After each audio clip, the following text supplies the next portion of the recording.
Hey folks, welcome back to episode number 4 of Toppers Talk. And today we have with us Harsh Agarwal, who is an investment banker in Goldman Sachs. He has scored a 99 percentile in NMAT exam with a 220 score in his very first attempt. He has also scored a 98 percentile in CAT with a staggering 99.7 percentile in quants. So Harsh has also won 45 national level B school competitions and has also been the student of the year for NMIMS Mumbai. Harsh has also been featured in a very popular show called as MTV LinkedIn Job Season 4 and has been selected among the 50,000 candidates. I'm sure you must have seen the show. So we welcome Harsh and let's get started.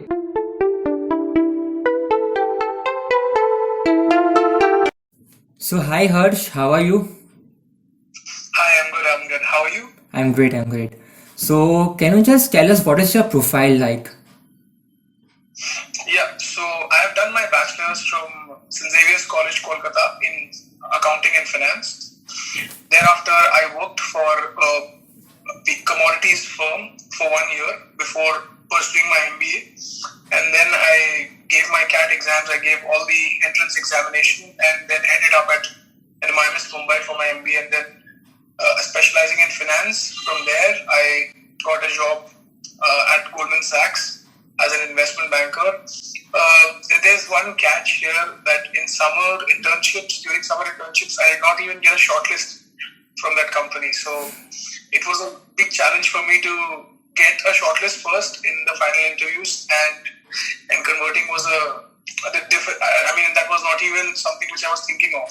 The first motto was just to get a shortlist, and that's why I had to do a lot of things and build my profile in such a way that the company would then shortlist me. Yeah. So now I'm working for the company, and it's been 1 year, and the experience has been wonderful over there. People are great, and the campus is very good. I think one of the best built campuses in India for any corporate house.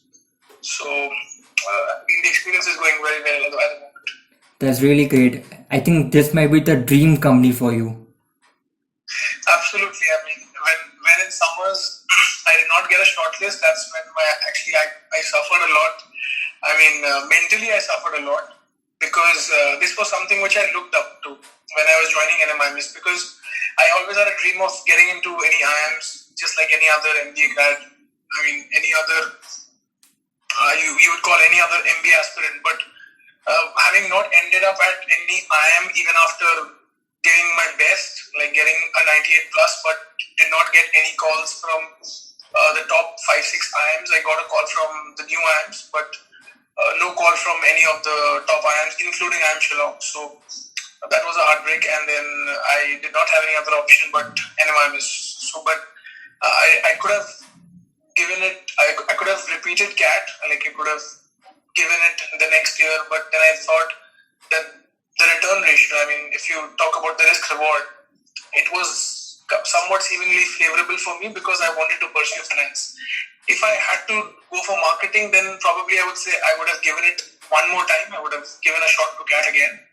But because it was finance and I saw the list of companies that come to our campus, I was pretty sure that I will be able to make in one of those companies. But when I went there and because of my profile, I did not get a shortlist in summers for most of the companies. That's when it was an eye-opener for me, and that's when I decided that now it's time to build my profile so that in finals I don't have to suffer the same thing again and again. Right. On that note, can you just tell us what was your profile like? Like, how did you build your profile to get into Goldman Sachs? Absolutely. So my academics were like, I had 86% in my 10th examinations. It was 94 in 12th. Somehow I managed it. And then in graduation, it was sub 60. So it was 58% if you go by percentage terms. And when you convert it into a CGPA, it was barely, crossing 6, which was kind of a respite because our college allowed us to put our CGPA instead of percentage. So that was a breather for me in that aspect. But so this was my profile, and then I said I worked for 1 year at a commodities firm as a portfolio manager. So with this profile, I went to NMIMS. It was academic-wise and plus extracurricular-wise, I did not have anything special in my profile. So the CV that I had submitted for my B school interviews were very, very, you would say, bland, because there was no mix of things, and it was everything would fit in half a page, which was the worst thing, because the bigger the CV is, the more is the work that you do, and my CV was hardly even fitting half a page because there was nothing to shoot. And that's what I saw in summer internships. Even though I had put a lot of academic projects just to fill it up, and position of responsibility, I mean, I got into two committees in my college when I joined. So those things helped my CV to help my CV to elongate, but still, I mean, there was no mix. I mean, you just can't put projects and stuff and to make your CV stronger. And that's when I realized that these certification courses and these competitions would be the one who would be the differentiating factor between me and my peers if I start doing them. And after my summers, I started with these competitions, case studies, and get a lot of internships. And I did three internships, and all three were in different domains. So I might be a student who specialized in finance, but I did internships in marketing, I did internships in operations. So I had a mix of everything in my CV. And even in competitions, when I did competitions, it was not only just finance competitions. So out of 45, I think finance competitions would be hardly 25, 27. So I did marketing, I did operations again, in fact, I went into IT as well. It took a lot, but me not being an engineer, I even went into IT. And in finance also, I went into such things which I was not aware of. So I had to build that expertise through certification courses and through other stuff. There was a little bit, when I started doing these competitions, definitely you will not win on your first shot. But there I think I had some fortunes there, because the first competition I participated, I won it. And that's when you call it you show a bone to a dog and that dog will run after that bone. So I think that thing happened with me, and after that the motivation came. Now I should participate in all these things to make my CV a little stronger. And also because I had a grudge against these IIMs, because even after getting so much, even after working so hard, I could not end up there. So I had this thing in mind that I want to go to each IIM and defeat them in any of the competitions. And luckily, I could do that in my second year. By the time I reached my final placement interviews, I was able to do that. So I got placed on one day. On one weekend I got placed, and the next weekend I went into IIM Lucknow, and that was the time when I cleared this hurdle of beating every IIM team. Because before that I had done it at all IIMs. Only IIM Lucknow was left to help me complete my IIM Slam, and after my placements, just 1 week after my placements, I was able to do that. So that's when I stopped doing competition, because my motto was achieved. It was not just to get a placement, it was just to go to every IIM and experience it and see what kind of students that study there, the level of competition that's there.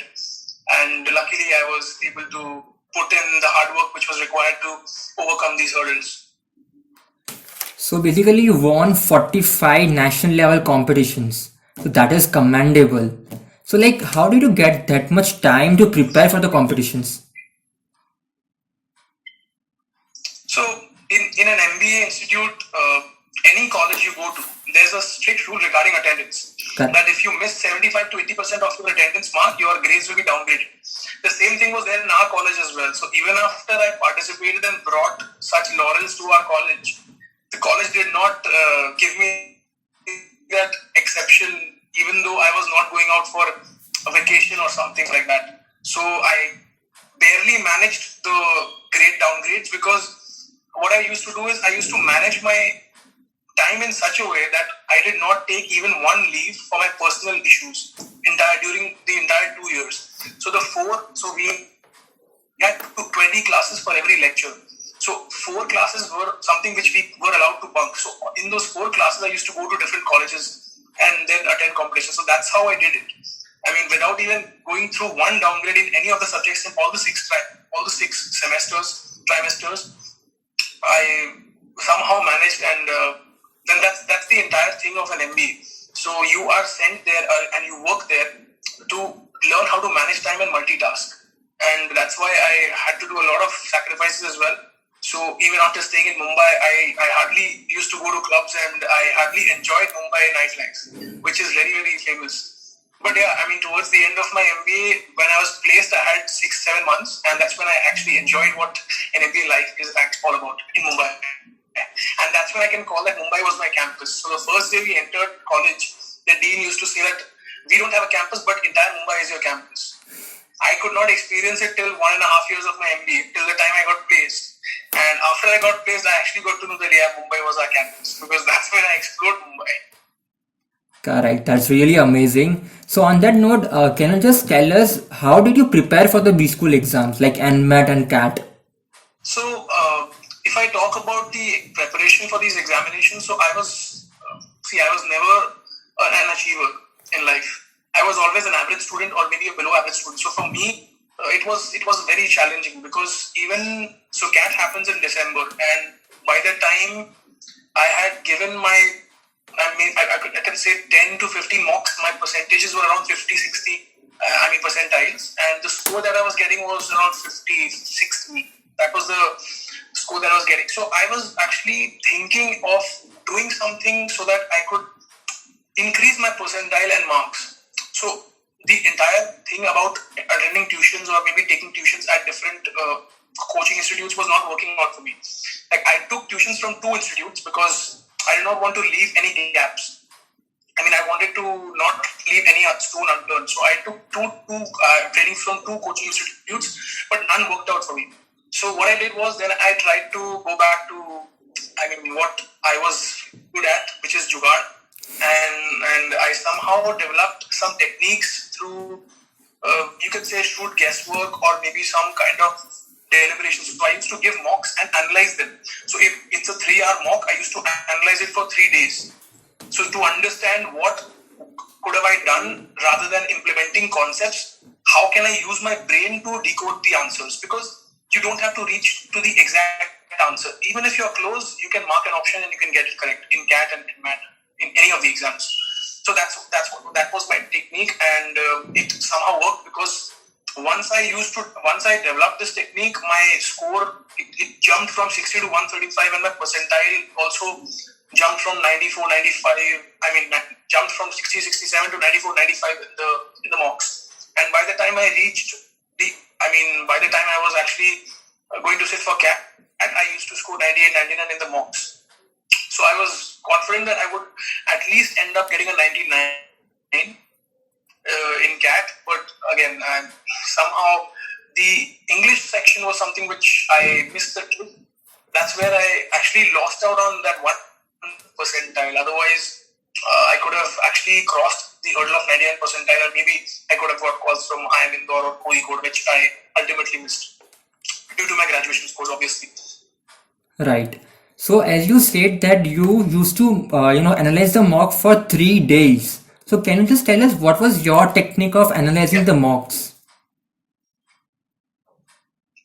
So my technique was firstly whatever I know from before.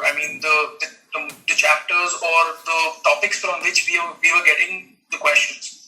So I used to see what kind of chapters were in focus in these mocks. And if suppose there were questions from arithmetic, 50% questions were from arithmetic. I was never actually targeting to solve all the 34, 33 questions that came my way. I always targeted that even if I solved 20 questions, and that's what I did. In CAT, I just attempted 20 questions in maths, and my score was 60. So I got all correct. I did not even attempt the other 13, 14 questions because I was sure that if I get these 20 correct, I will end up getting a 99% plus in that section. And that's how I tried to decode all the 3 sections. By not attempting much, I attempted not more than 55, 56 questions entirely out of those 100 questions or 80 questions, whatever were there.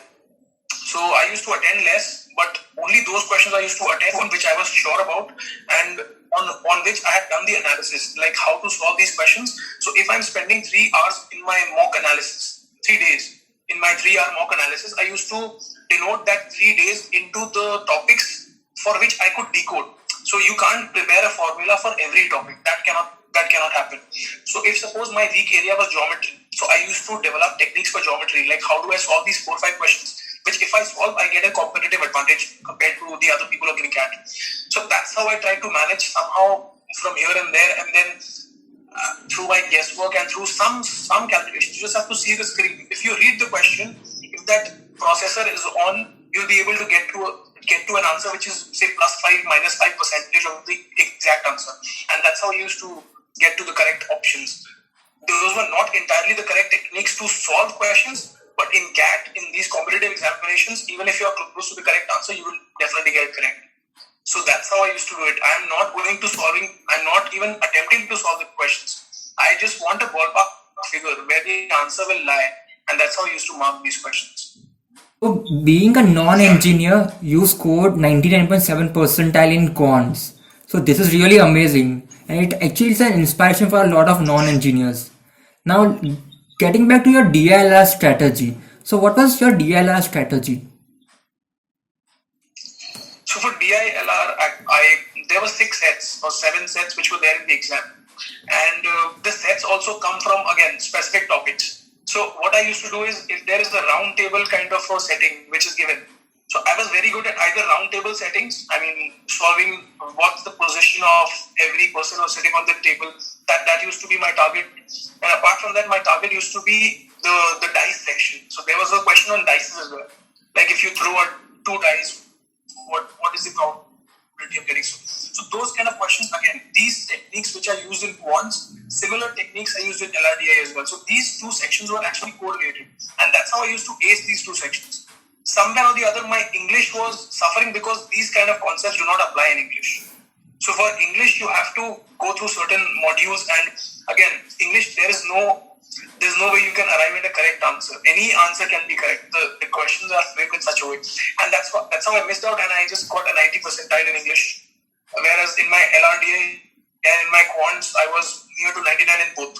Like in LRDA, I got a 97, and in maths, you already know it's 99 plus. So that's where I actually missed out. Otherwise, if I had scored a little bit more in English, like if I had got a 92, 93, I could have ended up at 99 plus. So for English, I would advise if students can get hold of, I mean, if they can go through the Hindu editorials, that really helps, because the words and the kind of difficulty in understanding those passages, it can really help you to grasp things, because that's what I did not do, which I definitely regret after giving CAT. I just relied on reading books, and reading books does help. Like it did help, because I was pathetic in English, because I was scoring around 30-34 percentile in my mocks. So even to get it up to 90, it was a huge task for me. So I somehow got it up to 90, and then luckily but anyways, I did not get admission through CAT. So I had my NMAT to be the lifesaver for me. Yeah, so coming back to NMAT, so what was your strategy for NMAT? Because NMAT is a completely speed-based test. So how did you attempt the NMAT exam? So for NMAT, what I did was I had a target in mind that I will only attend those questions so I had divided NMAT exam into 4-5 rounds. First round, I'll only attend questions which I'm damn sure about, 200% sure that I'll get these right. And I used to write these questions, like I used to number these questions. So if suppose in the first round I got 70 questions done from my side, that means I already have 70 questions correct. Second round, I used to attend those questions which I was sure about, but not damn sure. Like I was 70 to 80% sure about those questions. So then I used to attend those questions. And in the third round, I used to attend only those questions which I was 50-50 sure about. That to attempting a question means I'm marking an answer which I think is correct, which is not a guesswork. I think is correct is based on some kind of solving. And in the fourth round and the final round, I used to see how many questions are there. If there are 30-40 questions left, if there are 10-12 questions left, I used to mark all the answers as either B or C. That's the thing which people miss out. People just leave the questions and they come out, whereas they don't know that NMAT does not have negative marking. So you have to mark a question with either of the options, even if you do not know how to solve it. Because even if suppose you're attempting 10 questions like this, even if you get 2 correct, you have 6 marks. And that makes the difference. People end up getting 200, 204, whereas the cutoff is 210, 212. So those 2-3 questions which you might get correct, that's where people miss out. So always try to attempt those questions, and after that, when you're done with all these 4 rounds, then if you have time left, then go back to revising. I mean, checking the second round questions, the ones which you were almost sure about but not too sure, because that's what you can get correct. You can turn it to damn correct. I mean, damn sure about it. So don't go back to round one because you were already sure about it. Go to round two after attempting all the questions. And that's how I did it. And in the first attempt only, I luckily got 220. So I did not even have to go for my second attempt. Otherwise, NMAT is such an exam that if you give it twice, thrice, it keeps on going on. It keeps going on. So it's better you attempt it and ace it in the first instance rather than keep on giving it, because you have to fill the college forms also again and again. So it usurps a lot of money from students. There's no doubt about it. Yeah. So, what was your interview experience like for NMIMS or any other college? The interview experience was pretty cool. I mean, they just asked questions on my work experience. It was revolving around my work experience. They also asked about current affairs because at that time demonetization had just happened. So the questions were around current affairs. For me, if I give a percentage to say from which area my questions were, it was like 60% from current affairs and 30-40% from my profile. So mostly for an MBA grad, I mean for someone who is just entering into an MBA institute, you will mostly be asked questions on current affairs. And if you have a WorkX, then definitely WorkX. But if you are a fresher, they can sometimes ask you the concepts, like if suppose you are from finance background or from commerce background, they might just ask you some concepts in commerce. If you're an engineer, they might just get into thermodynamics or something like that. So it's basically for freshers, it can be anything.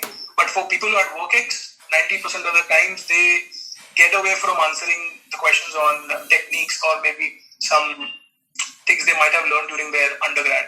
So that's what they kind of skip if you have work experience. So it was pretty chilled out, and I just sat for a couple of interviews. One was NMIMS and one was IMT. But my NMIMS interview was before IMT interview. So I was actually so sure about NMIMS that I did not even attend the IMT interview properly because it was never my target. So I just gave two interviews. Right. So one more question for the incoming batch of 2020-22. So can you just brief about the rounds of selection for the final placements for Goldman Sachs?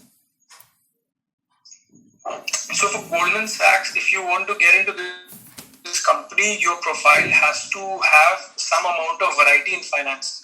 So I would advise for people who do not have, or for engineers, or even for commerce grads who do not have anything related to finance in their CV apart from their specialization, which is going to be their MBA specialization. You can go for some certification courses from Coursera, from NCFM, from NISM, or you can even go for these specialized institutes like FinShiksha, EduCBA, because these institutes offer specialized courses on financial modeling, equity research, hedge fund managing, mutual funds. So these things can help you improve your concept learning, as well as these can help you gain certifications which you can put on your CV and get your CV somewhat stronger than what it was before. And apart from that, these courses will help you to develop the knowledge, but to prove yourself, but to prove that you have actually learned something, you got to do competitions, you got to win those competitions, and that's when you apply. So once you are learning through these courses and you're applying in competitions, that's when you both the skills, if you acquire, I think that will be more than sufficient to get into Goldman or any other good company. Right. So what were the rounds specifically for any generic company? Like there would be a group discussion, and what are the other rounds for the interview? So for finance, So for finance companies, you will generally not find general discussions. I mean, GDs will not be held. It will be mostly interviews, only personal interviews, and those can be like 4 or 5 rounds of personal interviews can happen. So for me, there were 4 rounds of interviews. Two were telephonic and 2 were face-to-face interviews, and that's where the decision is taken. So telephonic interviews are also, very normal for finance companies. They generally release a shortlist and then conduct interviews over call, and then when they come to the campus, they hardly interview 10 to 15 people whom they have selected from the telephonic interviews. So that's how the interview process for maximum finance companies happen. There might be 1 or 2 odd conduct GDs, but for most finance companies, you will not find general discussions. Right. Guys, I would also like to tell you that Harsh also has a YouTube channel. So, Harsh, can you just brief about your YouTube channel? Yeah, so I have started this YouTube channel just for a purpose of spreading awareness about MBA. So as I said, I had learned a lot of things during my MBA, and I actually learned some things I learned after I went to this institute. So that's when I realized that there were lots of gaps which I could have filled when I was maybe preparing for a CAT or entrance examinations. And that's why I've created this channel, so that I can spread more and more awareness about the colleges, different colleges, and even these competitive examinations. So if people get to these channels, or maybe if people look at my videos, I'll be very blunt, I'll be very straightforward, because this is something where people build their careers, they invest a lot. So investing in an MBA means you're investing 20-25 lakhs. So if you invest so much, you should get a return out of it. So that's my purpose. If I can tell you some things which can help you out in your MBA journey, that's when I achieve my goals of creating this channel. So the name of my channel is Harsh Travels. Do subscribe his channel, and he's a really good speaker, and he also inspires people like me as well. Absolutely. Do subscribe my channel. If you just have a look at it first, I will say, if you find the content is useful, then definitely subscribe my channel, because there will be more such content that will be put up in the upcoming days. So it will be great to reach out to a lot of people, a lot of students, and help them out on an individual basis or a group basis. It will be great. Yeah, so thank you so much, Harsh, for doing this. I think your story, being an average guy to NMIMS and to Goldman Sachs, is really inspiring, and I hope it inspires a lot of people. Thank you so much for coming here, Harsh.